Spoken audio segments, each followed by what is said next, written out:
Hi every one, welcome back. നമ്മൾ usually ഒരു novel അല്ലെങ്കിൽ ഒരു ഡ്രാമ അല്ലെങ്കിൽ ഏതൊരു ലിറ്റററി വർക്ക് പഠിക്കുമ്പോഴും നമ്മൾ അതിൻ്റെ തീം, സ്റ്റോറി ഒക്കെ ഡീറ്റെയിൽഡ് ആയിട്ട് നോക്കും. ആൻഡ് അറ്റ് ദി എൻഡ് നമ്മൾ വേറൊരു കാര്യം കൂടി ഇമ്പോർട്ടൻ്റ് ആയിട്ടുള്ള ഒരു കോൺസെപ്റ്റും കൂടി നോക്കേണ്ട ആവശ്യമുണ്ട്. സോ ഇന്ന് നമ്മൾ ആ ഒരു കോൺസെപ്റ്റാണ് നോക്കുന്നത്. So let's begin. അരിസ്റ്റോട്ടലിനനുസരിച്ച് എലമെൻറ്റ്സ് ഓഫ് ഡ്രാമയിൽ 6 കാര്യങ്ങളാണുള്ളത്: plot, character, thought, diction, music and spectacle. ഇതിൽ ആദ്യത്തെ ഇമ്പോർട്ടൻ്റ് ആയിട്ടുള്ള കോൺസെപ്റ്റ് നമ്മൾ നോക്കി. ഇനി നമുക്ക് നോക്കാനുള്ളത് രണ്ടാമത്തെ ഇമ്പോർട്ടൻ്റ് ആയിട്ടുള്ള കോൺസെപ്റ്റാണ്. That is characters. ക്യാരക്ടർ എന്ന് പറയുന്നത് എന്താണ്? ഈ സ്റ്റോറിയെ മുന്നോട്ട് കൊണ്ടുവന്ന ആൾക്കാർ, അതായത് കഥയിലുള്ള ക്യാരക്ടേഴ്സ് എന്ന് പറയുന്നത് സ്റ്റോറീനെ അല്ലെങ്കിൽ പ്ലോട്ടിനെ മുന്നോട്ട് കൊണ്ടുപോകുന്ന ആൾക്കാരാണ്. there have been debates like plot ആണ് important because it is the plot that moves the story forward എന്നുള്ളത്. But there are people who believe that characters ഇല്ലെങ്കിൽ, the people who are doing the action, അവരാണ് important because അവരില്ലെങ്കിൽ ഈ കഥ മുന്നോട്ട് കൊണ്ടുപോവില്ല എന്നുള്ളത്. But Aristotle clearly believes that plot is important. Plot is the soul of a drama and then comes the character. So ഇന്ന് നമ്മൾ നമ്മുടെ കഥയിലുള്ള, അതായത് ഓൾ മൈ സൺസിലുള്ള മൈനർ ആൻഡ് മേജർ ക്യാരക്ടേഴ്സിനെയാണ് നോക്കാൻ പോകുന്നത്. So let us divide the characters first. Major ആയിട്ടുള്ള ക്യാരക്ടേഴ്സിൽ Joe Keller, Chris Keller, Kate Keller, Ann Deever and George Deever ആണ് വരുന്നത്. ആൻഡ് മൈനർ ക്യാരക്ടേഴ്സിൽ Jim Bayliss, Sue Bayliss, Frank Lubey, Lydia Lubey and Bert ആണ് വരുന്നത്. So let us discuss the protagonist Joe Keller first. Joe Keller എന്ന് പറയുന്നത് central figure ആണ്, അത് നമുക്കറിയാം, മെയിൻ ക്യാരക്ടർ ആണെന്ന് നമുക്കറിയാം. He is a self-made man with no education to fall back upon. He still manages to set up a successful business after 40 years of hard work. ഇത് American ഡ്രീമിൻ്റെ ഒരു എപ്പിറ്റമാണ് അല്ലേ. അവിടെ വന്ന് നന്നായിട്ട് 40 വർഷം ഹാർഡ് വർക്ക് ചെയ്തിട്ട് ഒരു ബിസിനസ് സക്സസ്ഫുൾ ആയിട്ട് സെറ്റപ്പ് ചെയ്യാൻ പറ്റിയ ഒരാളാണ്, even though he doesn't have any education. He is a loving father to his sons and he feel honored to have the sons. അപ്പോൾ നല്ലൊരു ഫാദർ സൺ റിലേഷൻഷിപ്പ് ഉള്ള ആളാണ്, അതായത് നല്ലോണം ഹാർഡ് വർക്ക് ചെയ്യുന്ന നല്ലൊരു ഫാമിലി മാൻ ആയിട്ടാണ് ജോ കെല്ലറിന് നമുക്ക് മനസ്സിലാക്കാൻ പറ്റുന്നത്. And when we look at the relationship with his wife, we see that Kate and Joe has a very beautiful relationship and he loves his wife and has great respect for his wife. But we can see that his tragic flaw is pride. അതായത് ഞാൻ ഇത്രയും കഷ്ടപ്പെട്ട് കൊണ്ടുവന്ന business അല്ലെങ്കിൽ ഞാൻ ഇത്രയും കഷ്ടപ്പെട്ട് build ചെയ്ത് വന്ന എൻ്റെ ഫാമിലീനെ നശിപ്പിക്കാൻ ആരെ സമ്മതിക്കില്ല, ഈവൻ ദോ അത് എത്ര തെറ്റ് ചെയ്തിട്ടായാലും എന്ന് വിശ്വസിക്കുന്ന ഒരു ഈഗോ ഉള്ളൊരു ക്യാരക്ടറാണ് അയാളുടെ ട്രാജിക് ഫ്ലോ എന്ന് പറയുന്നത്. Keller sympathizes with Steve after him going to jail.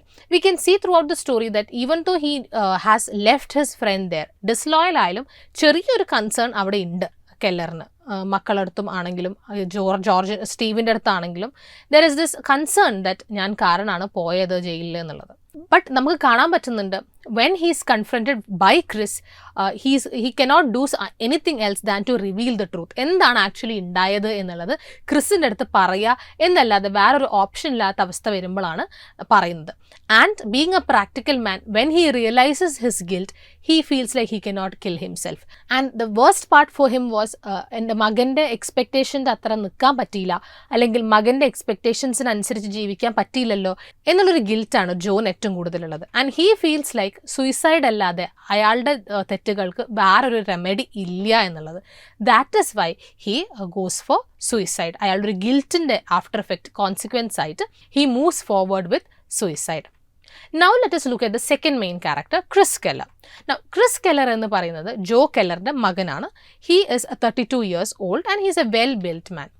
He loves to read and is very sympathetic to everyone. നമുക്ക് കാണാൻ പറ്റുന്നുണ്ട് ഈ വാറിലും മരിച്ചുപോയ ആൾക്കാർ, അയ്യോ അവരുടെ ലൈഫ് വളരെ മോശമായി പോയല്ലോ, ഞാൻ ഇത്രയും സന്തോഷത്തോടെ ജീവിക്കാൻ പറ്റുന്നുണ്ടല്ലോ. അപ്പോൾ അങ്ങനെ വളരെ സിമ്പത്തിയും എമ്പത്തിയും ഉള്ളൊരു ക്യാരക്ടറായിട്ടാണ് ക്രിസ് കെല്ലറിനെ കാണിക്കുന്നത്. And we see that even though he is a well build man and he is very good, he is not very good with women. We can see സ്ത്രീകളായിട്ട് അത്ര വലിയൊരു ലേഡീസ് മാൻ അല്ല. The only one he is comfortable with this Ann എന്ന് നമുക്ക് കാണാൻ പറ്റുന്നുണ്ട്. വേറൊരു കാര്യം എന്ന് പറയുന്നത് Chris know how to deal with his mother എന്നുള്ളതാണ്. ഈവൻ ദോ അമ്മ വളരെ ഡോമിനൻ്റ് ആയിട്ടുള്ളൊരു ക്യാരക്ടർ ആണെങ്കിലും ഹീ നോസ് പേഷ്യൻസിലൂടെ അല്ലെങ്കിൽ ഏത് രീതിയിലാണ് അമ്മേനെ ബാലൻസ് ചെയ്യാൻ പറ്റുന്നത് എന്നുള്ളത് ക്രിസിന് നന്നായിട്ട് അറിയാം. And we also know that Chris is a very extreme idealistic character. അങ്ങനെ ഐഡിയലിസ്റ്റിക് ആയിട്ടുള്ളൊരു Chris feels very guilty that he survived war and others could not എന്നുള്ളത്. Many of his friends died and sacrificed their life for the country and a noble cause. But ഞാൻ രക്ഷപ്പെട്ട് ഇവിടെ സുഖമായിട്ട് ജീവിക്കുകയാണ്, എൻ്റെ സൗകര്യങ്ങളും സുഖങ്ങളും കൂടിക്കൊണ്ടുവരികയാണ്, ബട്ട് ബാക്കിയുള്ളവർക്ക് ജീവൻ നഷ്ടപ്പെട്ടു എന്നുള്ളൊരു ഗിൽറ്റ് ആർക്കുണ്ട്? ക്രിസിന് ഭയങ്കരമായിട്ട് ഉണ്ട്. Chris has immense trust on his father and he is very much shattered when he gets to know that his father is guilty. അത് നമുക്ക് കാണാൻ പറ്റുന്നുണ്ട് അല്ലേ? അച്ഛൻ തെറ്റ് ചെയ്യില്ല എന്ന് ഉറച്ചു വിശ്വസിച്ചിരുന്ന ഒരാളാണ് Chris. And when he finds out, he is shattered.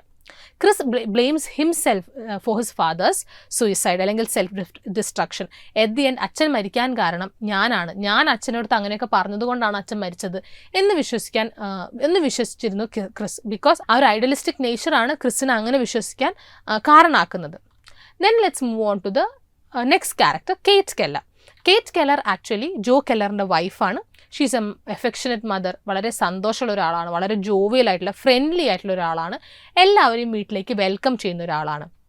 And we can see that she has this extreme maternal love for her both sons.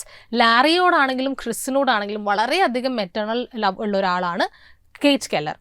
She doesn't accept ആ ഒരു മെറ്റേണൽ ലവ് കാരണം തന്നെ ലാരി മരിച്ചു എന്നുള്ളൊരു കോൺസെപ്റ്റ് അങ്ങോട്ട് digest ചെയ്യാൻ കേറ്റ് കെല്ലറിന് പറ്റുന്നില്ല. And because of that, she is strongly against Anne's and Chris's marriage. Because അവരുടെ മാരേജ് സമ്മതിക്കുന്നതിൻ്റെ അർത്ഥം ലാറി ഒരിക്കലും തിരിച്ചു വരില്ല എന്നുള്ളത് സമ്മതിക്കുകയാണ് എന്നുള്ളത് കൊണ്ട് she is completely against it. Now, Kate is aware that Joe has committed this crime and instead of making him feel guilty അല്ലെങ്കിൽ ആ റെസ്പോൺസിബിലിറ്റീസ് ഏറ്റെടുത്ത് തെറ്റ് സമ്മതിപ്പിക്കുന്നതിന് പകരം അയാളെ ആ തെറ്റ് ഒളിപ്പിച്ച് വെക്കാൻ വേണ്ടിയിട്ട് കേറ്റ് ഹെൽപ്പ് ചെയ്യാണ് ചെയ്യുന്നത്. ഇവിടെ ഒരു എക്സ്ട്രീം വൈഫ് സ്നേഹം നമുക്കവിടെ കാണാൻ പറ്റുന്നുണ്ടെങ്കിലും ആ സ്നേഹം വേറൊരാളെ തെറ്റ് ചെയ്യിപ്പിക്കാനാണ് എന്നുള്ളത് കൊണ്ട് തന്നെ അവിടെ we can see maybe Kate കെല്ലറിൻ്റെ ഏറ്റവും വലിയ ഹമാശയായിട്ട് നമുക്ക് ഈ ഒരു സ്നേഹത്തിന് കാണാൻ പറ്റും എന്ന് നമുക്ക് പറയാം. Kate wants a husband to accept his guilt at the end അല്ലേ? നമുക്ക് പിന്നീട് വരുമ്പോൾ കാണാൻ പറ്റും കുറേ കാലം ഒളിപ്പിച്ച് വെച്ചിട്ടുണ്ടെങ്കിലും ക്രിസിനോടെങ്കിലും പറയണം എന്നുള്ളൊരു ഫീലിംഗ് അവസാനത്തേക്ക് നമുക്ക് കാണാൻ പറ്റുന്നുണ്ട്.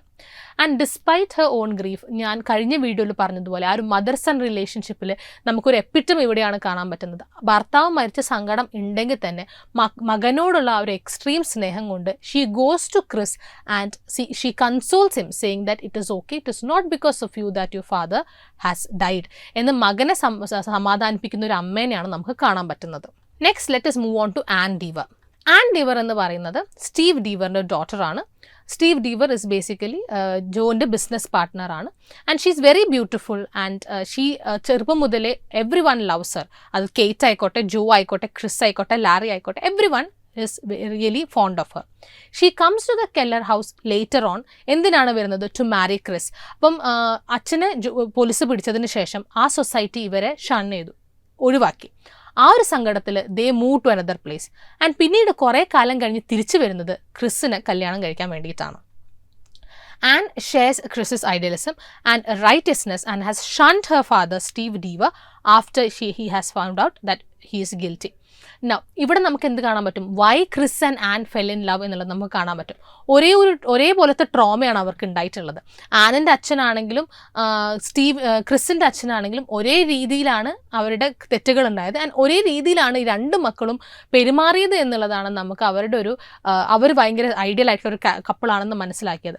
കാരണം തുടക്കത്തിൽ തന്നെ സ്റ്റീവ് നമുക്ക് തെറ്റുകാരനാണെന്ന് മനസ്സിലായപ്പം മകൾ എന്താണ് ചെയ്യുന്നത്? കംപ്ലീറ്റ്ലി അച്ഛനെ ഒഴിവാക്കുകയാണ് ചെയ്യുന്നത്. അതേപോലെ തന്നെയാണ് ക്രിസും ചെയ്തിട്ടുള്ളത്. ക്രിസ് അച്ഛൻ തെറ്റുകാരനാണെന്ന് അറിഞ്ഞപ്പം അച്ഛൻ ആ പെഡസ്റ്റലിന് എടുത്ത് താഴേക്ക് ഉന്തിയിടുകയാണ് ചെയ്യുന്നത്. അപ്പോൾ രണ്ടുപേരും ഒരേ രീതിയിലാണ് ആക്ട് ചെയ്തത് എന്ന് നമുക്കൊക്കെ ഇവിടെ കാണാൻ പറ്റും. And Anne talks very harshly about her father.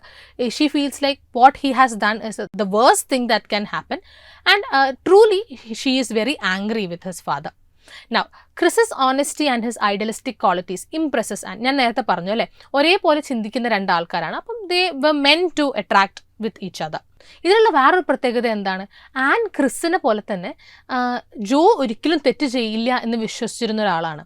And she cannot believe that സ്വന്തം അച്ഛനല്ല, ജോ ആണ് ആക്ച്വലി ആ ഡിഫക്റ്റീവ് സിലിണ്ടറിനെ സൈൻ ഔട്ട് ചെയ്തിട്ട് വിട്ടത് അല്ലെങ്കിൽ സമ്മതിച്ച് വിട്ടത് എന്നുള്ളത് ആനും വിശ്വസിക്കുന്ന ആയിട്ട് നമുക്ക് കാണുന്നില്ല. അവസാനമാണ് ആൻ ഫീൽസ് ലൈക്ക് അയ്യോ ഞാൻ എൻ്റെ അച്ഛനെ ഒഴിവാക്കിയിട്ട് തെറ്റ് ചെയ്തു പോയി എന്നുള്ളത്. And Ann request Kate to accept the death of Larry. Ann ലാരിയുടെ ഡെത്ത് ആക്സെപ്റ്റ് ചെയ്ത് കഴിഞ്ഞു because she knows that he is dead. കേറ്റിന് ലാറി മരിച്ചു എന്നുള്ളതിൻ്റെ ഒരു പ്രൂഫ് ഇല്ലാത്തത് കൊണ്ടാണ് മകൻ്റെ മരണം ആക്സെപ്റ്റ് ചെയ്യാൻ ബുദ്ധിമുട്ട്. ബട്ട് ആൻ റിക്വസ്റ്റ് അതൊന്ന് ആക്സെപ്റ്റ് ചെയ്യണം എന്നുള്ളത്. But till the end she doesn't do it എന്നുള്ളത് നമുക്ക് മനസ്സിലാവുന്നുണ്ട്. Being insecure she wants love and shelter in the Keller house hold. അപ്പോൾ ചെറുപ്പം മുതലേ അച്ഛൻ പോയി, വീട്ടിൽ ആരുമില്ല, സൊസൈറ്റി ഇവർക്ക് എഗെയിൻസ്റ്റ് ആയിട്ട് മൂവ് ചെയ്തു. അങ്ങനെയൊരു സിറ്റുവേഷനിൽ ആ ലവ് എന്നുള്ളൊരു കോൺസെപ്റ്റ്, സ്നേഹം കിട്ടണം എന്നുള്ളൊരു ഇൻസെക്യൂരിറ്റി കൊണ്ടാണ് നമുക്ക് കെല്ലർ ഹൗസിലേക്ക് ആന് വരുന്നത് എന്നുള്ളതും ആനിന് ക്രിസിൻ്റെ മാത്രമല്ല പക്ഷെ കേറ്റിൻ്റെയും ജോയുടെയും സ്നേഹം വേണം എന്നുള്ളൊരു കോൺസെപ്റ്റും നമുക്ക് മനസ്സിലാക്കാം. Now let us move on to the last major character, George Deever. George Deever എന്ന് പറയുന്നത് സ്റ്റീവ് ഡീവറിൻ്റെ മകനാണ്. സ്റ്റീവ് ഡീവർ ജോ കെല്ലറിൻ്റെ ബിസിനസ് പാർട്ട്ണറാണ്, who is in jail because of Joe's crime. George എന്ന് പറയുന്നത് ഒരു ലോയറാണ് ആൻഡ് വേൾഡ് വാർ സെക്കൻഡിന് വെറ്ററൻ ആണ്. Now, George is a threat to Keller because his role is the catalyst of the truth to emerge. ജോർജിന് മാത്രമേ സത്യം അറിയുള്ളൂ എന്നുള്ളത് കൊണ്ട് തന്നെ ആ ഫാമിലിക്ക് ഒരു ത്രെറ്റാണ് ജോർജ് എന്ന് പറയുന്നത്. And Joe Keller has this fear that ജോർജിന് എപ്പോൾ വേണമെങ്കിലും ഈ ഒരു കേസ് റീഓപ്പൺ ചെയ്തിട്ട് തൻ്റെ പ്രോബ്ലം അല്ലെങ്കിൽ തൻ്റെ ക്രൈം റിവീൽ ചെയ്യാം എന്നുള്ളൊരു പേടി ജോ കെല്ലറിന് എപ്പോഴും ഉണ്ട്. George tries very hard to prove his father's innocence and Keller is guilty എന്നുള്ളത് പ്രൂവ് ചെയ്യാൻ കുറേ ട്രൈ ചെയ്യുന്നുണ്ട്. George is very tactful also in dealing with Keller. He knows that Keller തെറ്റുകാരനാണ് എന്നുള്ളത്. പക്ഷെ തെറ്റ് സമ്മതിക്കാൻ കെല്ലർ ഒരിക്കലും പോകുന്നില്ല എന്നുള്ളതും അറിയാം. അതുകൊണ്ട് തന്നെ ആദ്യം പോയിട്ട് ദേഷ്യമൊക്കെ കാണിച്ചു കഴിഞ്ഞാൽ കംപ്ലീറ്റ്ലി ഷട്ട് ഔട്ട് ആവും എന്നുള്ളത് കൊണ്ട് തന്നെ തുടക്കത്തിൽ വളരെ സോഫ്റ്റ് ആയിട്ടാണ് ജോർജ് പെരുമാറുന്നത്. Now let us move on to the minor characters. The first minor character you need to know about is Jim Bayless. Now, Jim Bayless എന്ന് പറയുന്നത് കെല്ലേഴ്സിൻ്റെ നെയ്ബറാണ്. Now, Jim is 40, living with his wife Sue. And Sue എന്ന് പറയുന്നത് ഇവർ രണ്ടുപേരും താമസിക്കുന്നത് എവിടെയാണ്? ആനും ജോർജും ആദ്യം താമസിച്ചിരുന്ന വീട്ടിലാണ് താമസിക്കുന്നത്. ജിം ആക്ച്വലി ഒരു ഫിസിഷ്യനാണ്, ഒരു ഡോക്ടറാണ്. But he wants to become a medical researcher. But the problem is the post world war ആ ഒരു സ്ഥലത്ത് അങ്ങനത്തെ ഒരു ജോലിക്ക് അധികം പൈസ കിട്ടുന്നില്ല. അതുകൊണ്ട് തന്നെ he feels like the move might upset his wife എന്നുള്ളത്. ബിക്കോസ് ഷീ വാണ്ട്സ് ഒരു സേഫ് ആയിട്ടുള്ള ഒരു ജോലി വേണം. കാരണം ഇപ്പോഴത്തെ സിറ്റുവേഷനിൽ അങ്ങനെ ഒരു ജോലി ഉണ്ടാവേണ്ടത് ഇമ്പോർട്ടൻ്റ് ആണ്. ഇപ്പോൾ മെഡിക്കൽ റിസർച്ചിലേക്ക് പോയി കഴിഞ്ഞാൽ പൈസ കുറയും. ആ ഒരു ജോലി ഉറപ്പായിട്ടും നല്ല പൈസ ഇതേപോലെ ഉണ്ടാക്കി തരുമെന്ന് അറിയില്ല. അങ്ങനെ ഒരു കാരണം കൊണ്ട് തന്നെ he doesn't want to upset his wife എന്നുള്ളത് കൊണ്ട് he is continuing to become a doctor rather than following his passion. Now let us move on to Sue Bayless. Sue Bayless എന്ന് പറയുന്നത് നമുക്കറിയാം ജിമ്മിൻ്റെ വൈഫാണ്, ജിം ബെയ്ലസിൻ്റെ വൈഫാണ് ആൻഡ് കെല്ലറിൻ്റെ നെയ്ബറാണ്.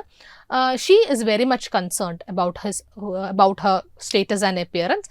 അതുകൊണ്ട് തന്നെ ആയിരിക്കണം ഭർത്താവിന് ആ ഒരു പ്രൊഫഷനിൽ നിന്ന് കുറച്ചും കൂടി താഴേക്ക് സാലറി കിട്ടുന്ന പ്രൊഫഷനിലേക്ക് മൂവ് ചെയ്യാൻ സമ്മതിക്കാത്തത്. Jim believes that his unhappiness is because of Sue and her greed for money. പൈസ വേണം എന്നൊരു കാരണം കൊണ്ടാണ് എനിക്കിഷ്ടമല്ലാത്ത ജോലി എന്നെ കൊണ്ട് ചെയ്യിപ്പിക്കുന്നത് എൻ്റെ ഭാര്യ എന്നാണ് ആര് പറയുന്നത്? ജിം പറയുന്നത്. So he basically blames Sue for his unhappiness. Now, Sue is not afraid to hold back her opinions. അങ്ങനെ ആൾക്കാരെ പേടിച്ചിട്ട് പറയാതിരിക്കുന്ന ഒരാളൊന്നുമല്ല. And she is open about whatever she thinks. She is very much open about what is in her mind and she doesn't back down. അങ്ങനെ എന്നെക്കുറിച്ച് എല്ലാവരും കുറ്റം പറഞ്ഞോട്ടെ, ഞാനൊന്നും പറയാം, അങ്ങനത്തെ ഒരു ടൈപ്പല്ല. എന്താണോ മനസ്സിൽ തോന്നുന്നത് അത് തുറന്ന് പറയുന്ന ഒരു ക്യാരക്ടറാണ്. Now let us move on to Frank Lube. Frank Lube എന്ന് പറയുന്നത് കെല്ലറിൻ്റെ നെയ്ബർ, ഈ കെല്ലേഴ്സിൻ്റെ ഒരു നെയ്ബറാണ്. ഹീ ഈസ് 32 നൗ ആൻഡ് വാറിൽ പോകാൻ അയാളെ ഡ്രാഫ്റ്റ് ചെയ്തില്ല because of his age. And ഒരു കാലത്ത് Frank and an was in A romantic relationship. But Frank at the end up marrying Lydia and they are happy now. But seeing an ആ ഒരു പഴയ ഓർമ്മകളൊക്കെ തിരിച്ചു വന്ന് ഞാൻ കല്യാണം കഴിച്ചത് ശരിയായോ, അല്ലെങ്കിൽ ഞാൻ ആനിനെ ആയിരുന്നോ കല്യാണം കഴിക്കേണ്ടത്, അങ്ങനത്തെ ചിന്തകളൊക്കെ വരുന്ന ഒരു ക്യാരക്ടറാണ് Frank Lubey. His wife Lydia Lubey. Lydia Lubey എന്ന് പറയുന്നത് ഹാസ് 3 children. ഫ്രാങ്കിൻ്റെ വൈഫാണ് and they live next to the Kellers. Lydia is of 27. She has a very cordial relationship with Kate and George.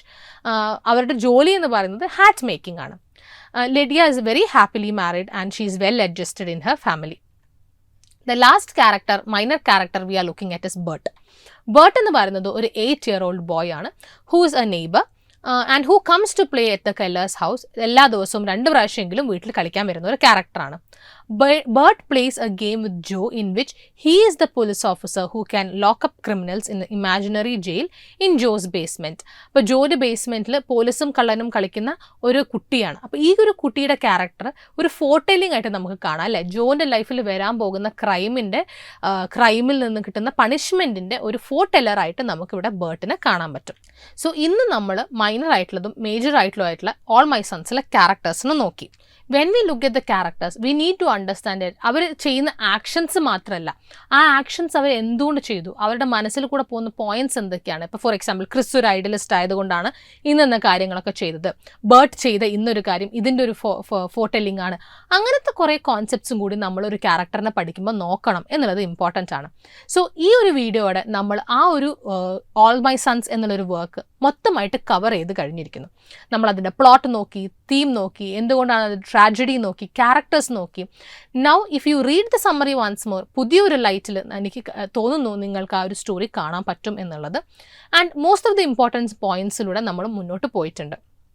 I hope all my sons നിങ്ങൾക്കൊരു പുതിയൊരു literature തുടങ്ങാൻ പറ്റിയൊരു ബുക്കായിരുന്നു എന്നുള്ളത്.